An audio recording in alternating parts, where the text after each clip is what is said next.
together, nation. Welcome to the show where we show you how to play miniatures wargaming on a budget. It is I, Commander CheapSkate, and welcome to our very first episode of Tales from the Underhive, our series on Necromunda Battle Reports. This is Necromunda Battle Report number 1. It is a gang fight scenario between myself, Commander CheapSkate of the Jury, which is my House of Cawdor gang, versus Brother Grimm of the Pelago-Slam Kings, which is the House of Goliath. Or House Goliath, rather. So yeah, this is the very first one of our Necromunda Battle Reports. I've been looking forward to doing this one for a very, very long time. We've got a lot of terrain set up, a lot of painted miniatures to show you guys, and let's rock this awesomeness. So, without further ado, on to the first one. Alright, so let's go with the very first gang, the Jury. It is a House Cawdor gang, so let's go through the list real quick. We have Riptor, he is my gang leader. He is equipped with a chainsword, auto pistol, as well as a bolt gun. After him comes Stubber, he is my heavy. He has a heavy stubber, as well as an auto pistol. Next comes my gangers, which is led by a man named Lemonhead. He's a ganger with a last gun. Next comes Zero, who's another ganger with a last gun. Next comes Scorpion, he's a ganger with yet another last gun. And after him comes DJ, he's a ganger with an auto gun, as well as Mondo with another ganger with an auto gun. And then rounding out my gangers, we have Darkside, who's armed with a shotgun, equipped with solid slug, as well as scatter shot. For my Jews, we have four of them in my army. We have VR, he's equipped with twin auto pistols. Johnny, who's equipped with stub gun with dum-dum bullets. Tetsuo is also armed with stub gun and dum-dum bullets, and rounding out my Juve is Reptile. He's also a Juve with a stub gun and dum-dum bullets. That brings my gang rating up to 1,270 for this one. Alright, so let's talk about Brother Grimm's the Pelago-Slam Kings, his House of Goliath gang. First off, his leader is a man named Bluebeard. He is a leader equipped with a massive sword, auto pistol, grenade launcher with both crack and frag grenades. For his heavy, he has one named Del Fuego. He's armed with a flamer as well as an auto pistol. For his gangers, he has Sam, who's armed with a shotgun, solid slug, and scatter shot. Spam, who's another ganger armed with an auto gun. Cram, who's also armed with an auto gun. Graham, who's also armed with a bolt gun, and Ram. He's another ganger armed with a last gun and a massive axe. That's right. Sam, Span, Cram, Graham, and Ram. Trust me, it caused all kinds of problems when we were playing this battle report. After that, we have his Jews. We have Hammer Time. He's a Jew equipped with an auto pistol as well as a massive maul. No Bones Jones, who's also another Jew equipped with a stub gun with dum-dum bullets and a massive maul. And then finally, you have Shrimpy, who is a Jew armed with a stub gun with dum-dum bullets and a maul as well. And that brings up his gang rating to 1,242 points. Alright, so that takes us directly into deployment. So you can see we're playing on our 4x4 table. Basically, it's a regular just gang fight scenario. For the very first few battle reports for this campaign, you're going to be basically seeing gang fights between the different gangs that we have. We have 8 different gangs in this campaign. We have one of each of the major gang houses. We have a Goliath gang, a Cawdor gang, a Vansar gang, an Orlog gang, an Escher gang, and a Vansar gang. I think that's all 6 of them. So yeah, we have one of each. We also have a player who decides to play the Adeptus Arbites enforcers, so that we have also a gang of cops on this one as well. We also have another player who's also playing a gang of scabies as well. So for the very first few battle reports, you're just going to see gang fight between all of our players. That way each of our gangs gets blooded. So as you can see here, as per normal gang fight rules, we have a 4x4 table.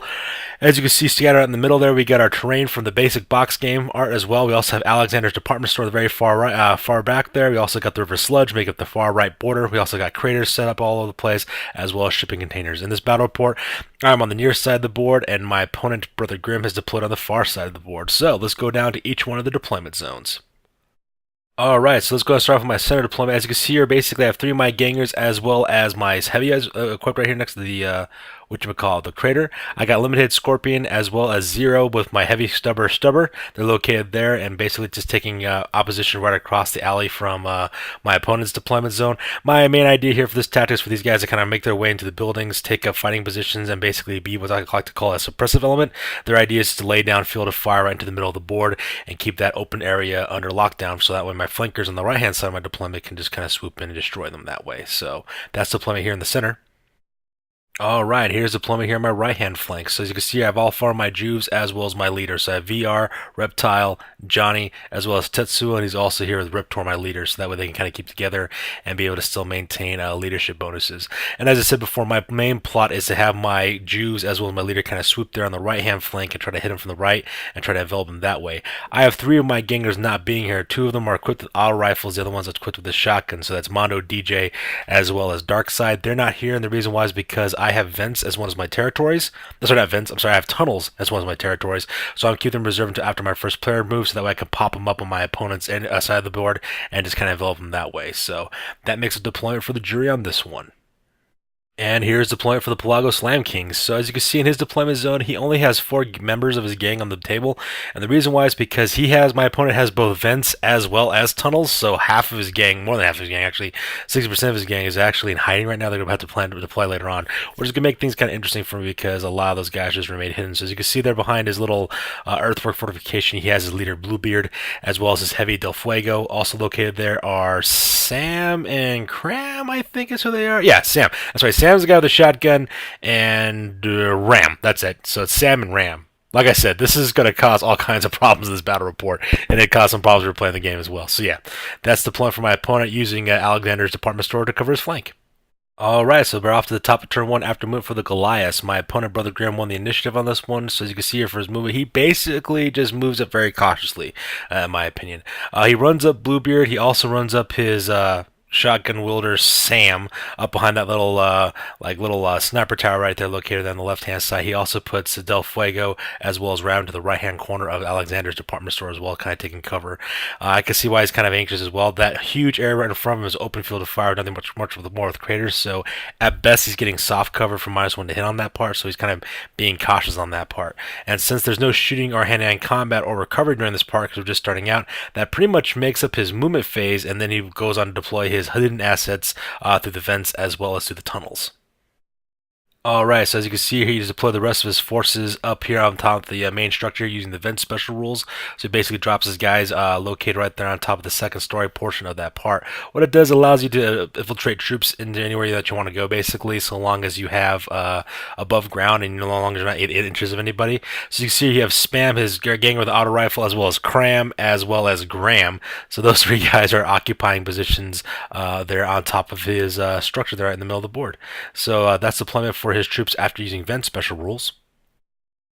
And he also uses tunnel special rules in order to deploy his Jews right here on the left-hand flank of me, right within charge distance of my gangers, which is kind of scary. So all 3 of his Jews are located there. We have Hammer Time, No Bones Jones, as well as Shrimpy. So it's kind of clear to see what he's planning on doing. I think he's planning on sending his Jews in to deal with my snipers and my suppressive elements. So yeah, we'll basically see how that goes. So with that ends turn number 1 for House Goliath. Alright, so this is the bottom of turn 1. After movement, as you can see, House Cawdor, we just move as quickly as we can. Actually, I'm lying. We didn't move as quickly as we possibly could. My suppressive element, which is my element there on the left-hand side with my 3 gangers and my heavy, we just move our normal movement allowance about 4 inches. As you can see, I have covering positions there. I got Limit Head taking up the left-hand side there with 0 as well. I got Stubber aiming his Stubber right down the street, down the middle, aiming towards those gangers. We're taking cover behind Alexander's department store straight ahead of him. And after that, I got Scorpion on the right-hand flank, kind of just holding up that area so that way he can climb up later on and start dealing with targets up into that center portion. On the far right hand side, my flankers, my Juves, as well as my leader, they just kind of just run on as fast as they can, going around that debris there, heading towards the structures down the left, so that way they can start infiltrating in and moving out. So that makes it movement for this part. So here's a close-up of Limit Head as well as 0, as well as Stubber taking up fighting positions along that building area there, and I have Limit Head getting ready to take on any Juves that come his way. And here's a close-up of my leader, Riptor, with his 4 Juves, VR, Johnny, Tetsuo, and Reptile, making up, trying to salt up the flank there. So yeah, that makes it move for this one. And with movement, we go directly into the shooting phase, and where we get first blood for me goes to the Cawdor. As you can see there, right below in the middle of the screen there, you have Stubber on the very far end of the center screen. Near the top, you have both Del Fuego as well as Ram. Basically, Stubber opened up with his heavy Stubber. I rolled 5 shots with my 2 sustained fire dice. Necromunda rules state that you must shoot at the closest opponent that you possibly can see. Unfortunately for where Stubber was kind of located at, he was in a perfect keyhole position, shooting between the 2 support beams of that structure as well as the sky bridge above him, straight past that crater right to those 2 guys. And the crazy part was I had basically -2 to hit because I minus -1 to hit due to movement as well as a -1 hit because of long range. However, because I had 5 different shots, I rolled 2 6s. I basically nailed them both. Also, both caused them both the wound as well, so they both kind of dropped from that point, which is pretty epic in my opinion. Luckily for me, I passed both of my ammo roll saves, so that was kind of nice on that part. Otherwise, that Stubber would have been just totally useless to me. But yeah, first blood goes down to me. Take out 2 guys right off the bat. And the second shot also goes to House Cawdor as well. As you can see from the bottom angle there, Riptor had a perfect line of sight shot towards Graham, which is the ganger that's on top of that tower who's armed with the bolt rifle. I took my bolt gun from my leader, opened up and cut loose on that bad boy, nailed him once, and dropped him like like a ton of bricks, which is pretty awesome as well. Unfortunately for me, my opponent passed his initiative test, so that way Graham didn't falls off the tower and hits the ground, which was I was kind of sad about. I was hoping he'd fall off, but you can't blame your opponent for rolling well on that part. And plus, you gotta be too bloody, I guess, or bloodthirsty. But whatever the case may be, my opponent is now a third of his forces are now taken down on the opening round. So that part was pretty awesome for me. So my opponent will have to be taking bottle tests here at the end of my phase. So yeah, that makes up shooting for me. So here's an overhead shot of basically what's going on the battlefield. Three of my opponent's men are basically down, which means over more than a quarter of his troops are down or out. So because of that, my opponent has to take what's called a bottle test. A bottle test is where your leader takes a leadership test to see if he just basically chickens out because so many people are getting shot and just leaves the battlefield. Unfortunately for me, but lucky for my opponent, he made his bottle check, so he had no problem. I think he rolled like a 3. So because of that, Bluebeard as well as his Pelago-Slam Kings are still sticking into it, and we'll have to see what the fate of these 3 guys are after I took them out. So as you can see there, that's the recovery phase there. Also, if you notice on the far right-hand side on that wall behind the blue shipping container, the last 3 of my gangers show up, which is DJ as well as Darkside. Here's a close-up shot of DJ, Mondo, and Darkside, which are my 3 gangers I had deployed using the tunnel special rule. 2 of them are armed with auto guns, the other one's armed with a shotgun. And basically, see that I just kind of deployed them right there in that little courtyard area behind the barbed wire because they have good cover from both areas they're being shot at. They're also kind of in defilade to my opponent, who's on the tower and the structure in the middle of the board. That shipping container as well as the wall kind of blocks view of fire for 2 of my gangers. My opponent could also shoot at my ganger Mondo, who's the guy behind the barbed wire there, but my opponent will suffer -2 to hit if he tries to, so I was pretty lucky on that part. So yeah, that makes up the end of my phase. With that, we go on to Goliath, turn number 2. Alright, there's a picture of top of turn 2 after movement, and as you can see there has been some, not really much movement, but just a little bit of movement. As you can see there in the lower bottom part, I'm not sure if you can tell real fast, we'll show some close-ups here. My opponent infiltrates his Jews into the structure there on the left-hand side, that 3-tiered tower, in order to start putting some pressure onto my suppressors. He also charges Shrimpy, his Juve at limit head as well, so they now engage in close combat as well. And as you see, my opponent basically keeps Bluebeard as well as, Bluebeard and as well as his ganger Sam, the shotgun guy. Yeah, Sam and Bluebeard are basically taking cover behind both craters as well as that sniper tower, not moving out too well. I think my opponent did that because Bluebeard is equipped with a grenade launcher, so he has move our fire rules. As you can see there in the center portion of that main tower in the center, he moves up his 2 other gangers with auto rifles to try to engage my gangers popping up there in the far right-hand corner. So yeah, time for some close-ups. So here's a close-up of Shrimpy, my opponent's Juve charging into Limit Head, so they'll be fighting it out in close combat this turn, so I'm kind of excited to see how that one goes. And here's a close-up of No Bones Jones as well as Hammer Time scaling up the structure up to the 2nd floor of the tower as well, so taking cover along there. And as you can see in the very back there on the left in the crater, there's Sam, the shotgun-wielding ganger. He moves up to that crater in order to take cover and start putting pressure onto my suppressors. So yeah, that's the close-up on this part. Here's another aerial shot of his leader Bluebeard still maintaining his position behind that sniper tower there, as well as Sam taking cover in the crater. His other 2 gangers, Ram as well as Del Fuego, are still basically down and out. We won't really know what their fates are until my opponent's recovery phase, so they're still there hanging out outside Alexander's department store. So that's the movement on this part. Alright, here's a close-up of my opponent's gangers along that structure. As you can see, Graham is still stuck on the top of that tower. He's still recovering from his wounds. We'll basically see what happens when it comes to his recovery phase. Also on the left-hand side, you got Spam, who is a ganger armed with the auto gun, as well as Cram on the right-hand side, also armed with the auto gun. They basically turn 180. I'm sorry, not 180. Yeah, 180, and basically starting to face down my 3 gangers, Mondo, DJ, as well as Darkside coming out from that courtyard. So that makes up the movement for this one. Alright, and with that we go directly into the shooting phase, and there has been some. Basically, my opponent's only able to get off 1 single shot with his leader Bluebeard. He has line of sight onto my Jews, and so he pops off with his grenade launcher, firing a frag grenade on one of them, so it's kind of sad. And engulfs both of my Jews, both VR as well as Johnny, so I was pretty sad about that part. So, bam, caught right in the middle of that frag blast.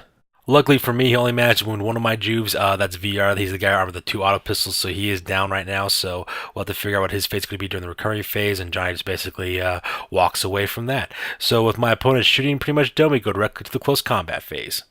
Alright, with that we go directly to the close combat phase. As you can see in this picture, Limit Hit puts the beat down on Shrimpy. It was no contest whatsoever. Basically, I won by 2. Shrimpy charged, but because of his lower weapon skill as well and pretty low dice rolling for his attack, basically I beat him by like I think 2 or 3 is what I ended up being with his combat score. So because of that, I managed to impact him 3 times on the difference on that score. So that's how it basically worked out. Wounded him twice, dropped them both like a bad habit, and fortunately for my opponent, because it's done in close combat, not done in shooting, he automatically goes out of action. So my opponent now has lost one of his members of his gang, and just looking to put the hurt on. So with close combat out of the way, we go directly to the recovery phase.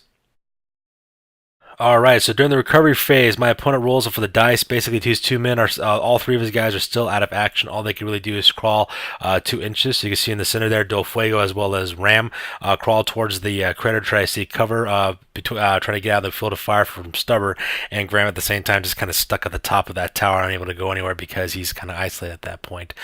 Fortunately for my villain, my opponent, because he lost Shrimpy, his Juve, close to half his gang is now down or out of action, so he has to take a bottle test. Luckily for him, Bluebeard passes bottle test, so the Pelago-Slam Kings will be sticking it out for another round. So that concludes turn number 2 for the Goliath. On to turn number 2 for the Cawdor.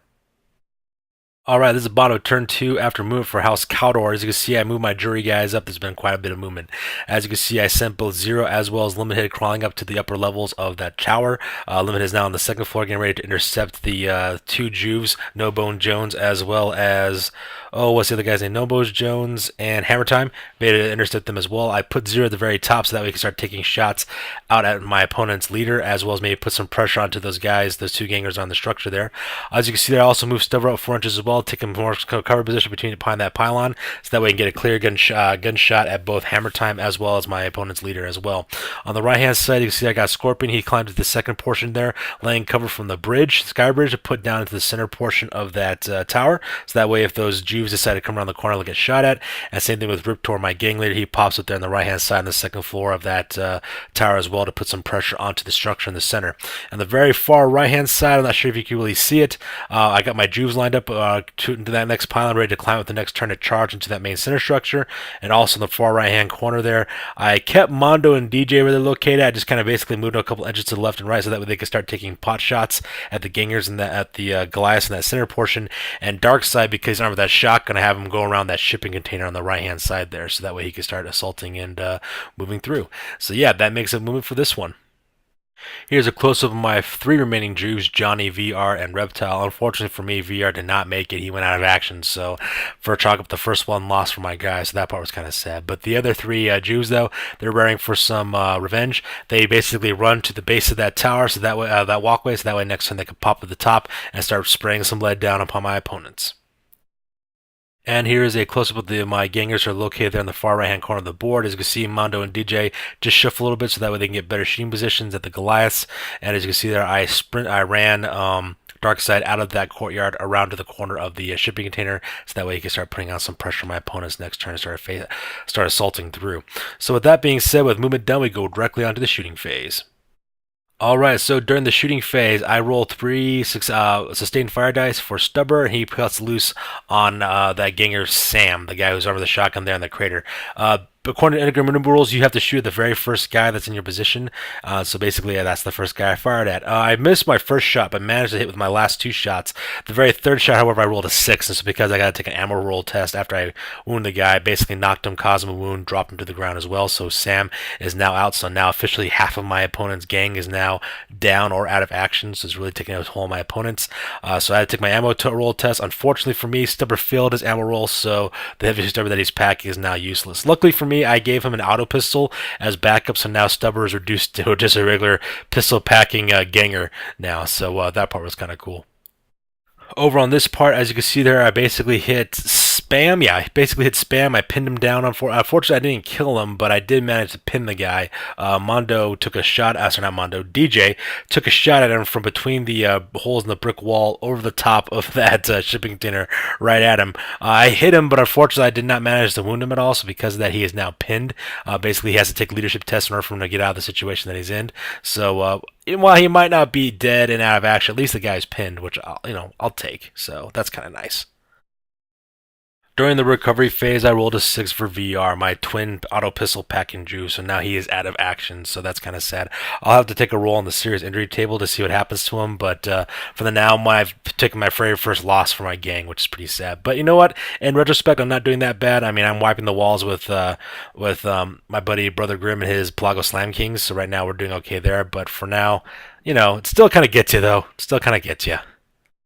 Alright, so now we're at the top of turn 3 after move for House Goliath. As you can see, the Pelago-Slam Kings are now in a pretty bad shape. Half the gang is now officially down, or is down right now, so my opponent basically takes his general and has him go back directly to the same area he went to. He has him jump back behind that earthworks. And the reason why he's trying to do that is because on the left-hand side, if you look here on the left-hand side, that wall that cuts the battlefield's boundaries, that's actually a series of sewers. There's a little tunnel entrance there behind him that he could actually go into and run down the entire length of the sewers. So we actually have that sewer line, which is great to start outflanking opponents. So I think Brother Grimm was actually not really retreating so much as he wanted to get his general back there and kick those pipes and basically just charge at me from the flank and do so while covered. So that's what he's basically doing there. As you can see on the right-hand side, he drops down. Oh, is it spam? No, not spam. Is it cram? No, not cram. Dang it. Yeah. Cram, that's right. It's Cram. That's God. You know what? This is why Brother Grimm named his guys this, so that way he can give me a hard time, because he knew he was gonna make a battle report about these guys. So Cram, he drops down from the lower levels, takes cover there behind there to start engaging my gangers coming from the courtyard, and his other guys, Del Fuego as well as Ram, are just basically just sitting there in the middle, just trying to shuffle away to cover. So that's moving on this side of the board. Alright, so here's some more close-up there. He also moved his Juves Hammer Time as well as No Bones Jones.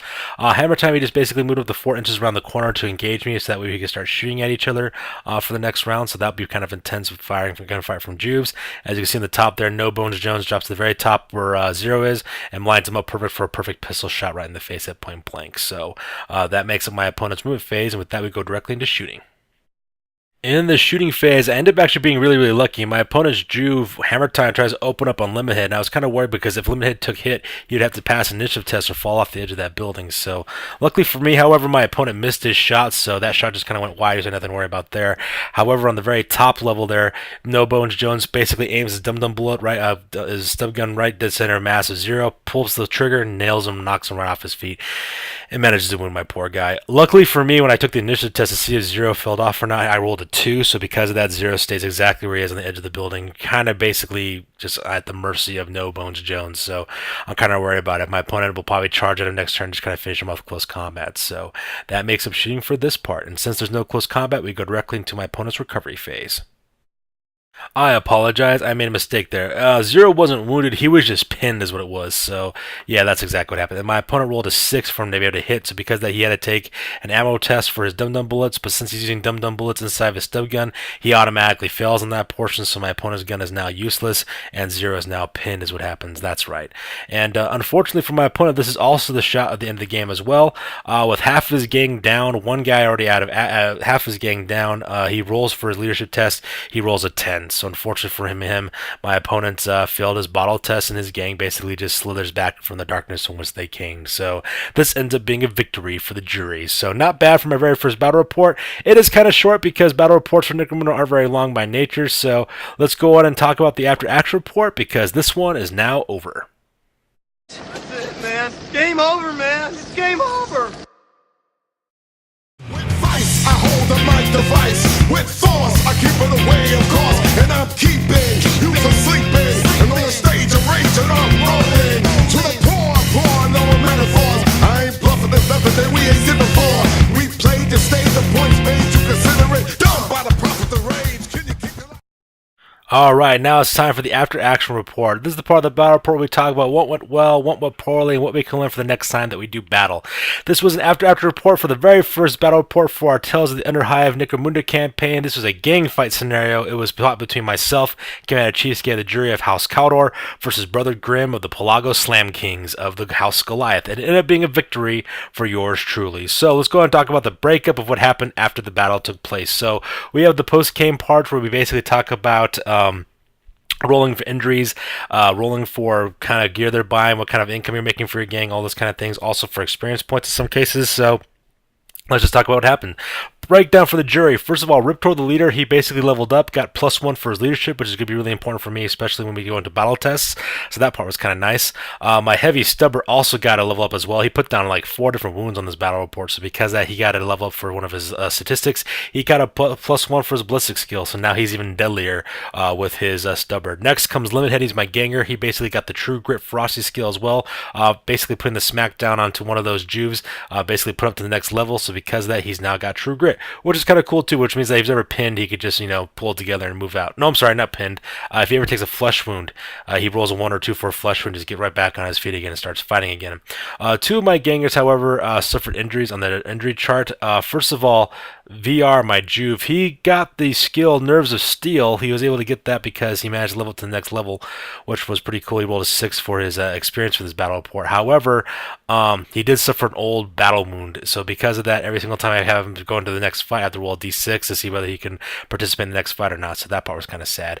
Also, my Ganger Zero, the guy got shot at point blank, since he was down on the ground for the next part, he gets his roll as well. He suffered a hand injury, so he -1 to his weapon skill, so I guess I'll just have to keep that guy dedicated to shooting, so that part wasn't so bad.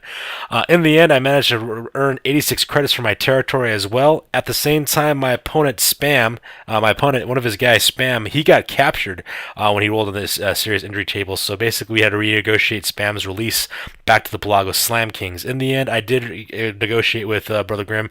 I gave Spam back to him in exchange for his Vents territory, is what I ended up wanting for in exchange. So because of that, he gave me the Vents territory, so now I can deploy troops up on the Vents to the 2nd level, as well as tunnels the guys on the ground level, which will make my guys even deadlier for next time.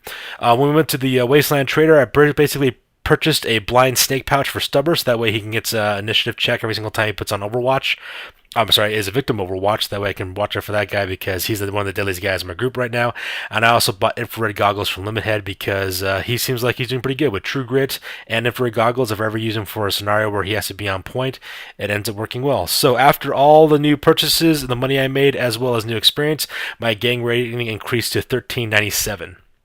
Now, for the Pelago-Slam Kings, things just went really bad for my opponent. His Ganger Spam, like I said before, got captured, but he negotiated his release to him in exchange for his Vents territory, so I got that in exchange.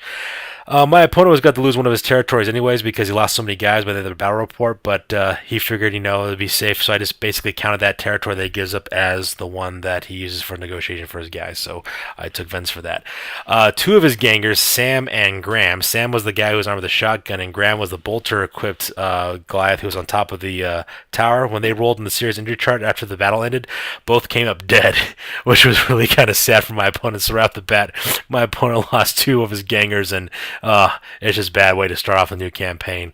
After that, Ram, he was the ganger with the axe as well as a laser rifle. He was blinded in one eye, so now he has to suffer from lack of ballistic hits on that part, so that was pretty sad for him. And Shrimpy the Juve, he made a full recovery, so he's perfectly fine now as well. For his level increases, No Bones Jones gets a +1 for toughness for inflicting a wound, as well as getting he rolled a good 6 on his experience as well, so he ends up +1 for his toughness. So No Bones Jones is no joke, because bones don't break, apparently, so that part's kind of cool. In the end, my opponent was able to earn 45 credits. He lost 45 credits from his territory that he could work with the member of his groups that he had left. He lost the Vents territory in exchange for his Spam in order to make that happen, so that part was kind of sad. And basically, to help make up the shortfall because he lost so many gangers to this battle, he used that money from the 45 credits that he earned to purchase 2 Scummers as mercenaries to help him out. Those 2 Scummers are Moss and Berg, because like the shotgun, Mossberg. But anyways, Moss, he's equipped with twin last pistols with hot shot power packs. He has the fast shot, kill rep, hit shooting, and quick-witted special rules associated to him. And then the second Scummer, Berg, is equipped with 2 bolt pistols. He also has fast shot, gunfighter, and crack shot, which would be kind of deadly if you're ever one of these guys. And he actually dropped in gang rating from his original score down to 1,160 points. Basically, in the long end and short of it, it was a good battle report. Really enjoyed myself. Brother Grimm really had a blast, even though half his guys died. I couldn't pronounce half their names, but it was still good. So this is the end of the first battle report. The next battle report will not be featuring my gang because we'll be going through the other gangs, fighting it out. So you'll get to see how my other friends do with their gangs. So yeah, that pretty much rounds up this battle report. So once again, keep in tune for more tales from the Underhive, more Necromunda battle reports. I'm loving the new format, loving the new game, having blast with my buddies, and we're just gonna keep banging them out until it gets old or until we move on to something else. So once again, click like, subscribe, put comments in there, questions, complaints, whatever. I like the back and forth. Love and interact with you guys. Keep up the good stuff. So with that, we're signing off for now. See you guys on the flip side.